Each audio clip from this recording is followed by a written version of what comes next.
Crime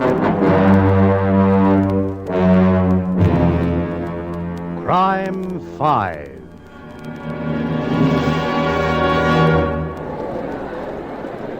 They're coming into the last stretch. Pretty Lady, Featherflight are running neck and neck. Looks like Featherflight is gaining. No. Blue Streak up from third. Now the two of them fighting it out. They're coming round the turn.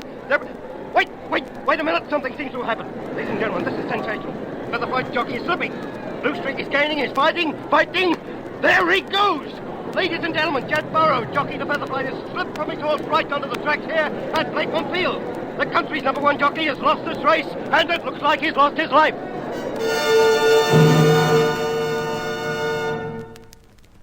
So Jed Burrows was your jockey, Mr. Caldwell? That's right, Inspector, and the best little jockey I ever had.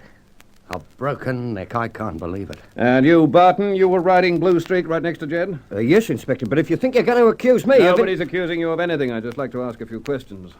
Mr. Caldwell, you saw Jed just before he went onto the track. Anything unusual happen? No, Inspector. I talked to him a while and wished him luck. Was Jed alone at any time? Well, only for a second. I'd gone outside there to get a bottle for him out of the milk machine. Milk? Yes, about half hour before the race. Jed always insisted on it. I see.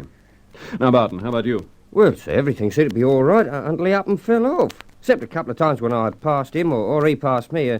I did notice... Yes? Well, he tried to attract my attention a couple of times when I come in close, but I wouldn't let him fool me. You mean he yelled out something? Yeah, it didn't make sense, though. Something about a silk rug. A silk rug? Well, I can't say that it does make any sense. You sure that was all of it? Yes, sir. That was all he said. Well, let's have a look around. Are these his things? Yes, they're all here, Inspector. Clothes, brushes. Milk bottle's still here, too, and the straw. Well, everything seems to be in order. Well, you didn't expect to find anything, did you? That's hard to say, Mr. Caldwell. Wait a minute. Give me that straw. I want a closer look. Anything wrong, Inspector? Wrong, Mr. Caldwell? Everything's right. I've just discovered what that silk rug was. You have? Yes, Mr. Caldwell. And I'm arresting you for Jed Burrows' murder.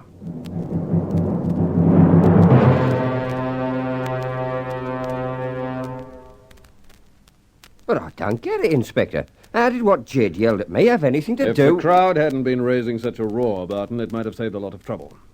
Jed wasn't playing around like you'd imagined. He was trying to tell you something. Only the noise drowned him out. That silk rug you heard him yell was really milk-drugged. And this straw here proves it. I thought it was a funny color when I first saw it, but it didn't strike home till a moment ago. Mr. Caldwell here didn't realize that the drug he slipped into this straw when he went out to get Jed's milk would discolor it. So what if I did dope him up a bit? I had to. He wouldn't throw the race, and I had all my money on Blue Streak. But I didn't know he was going to break his neck. Ignorance is no plea, Mr. Caldwell. You were playing with fire, and you know it. So now, how about a little race down to headquarters in the wagon? Only this is one race nobody's going to throw.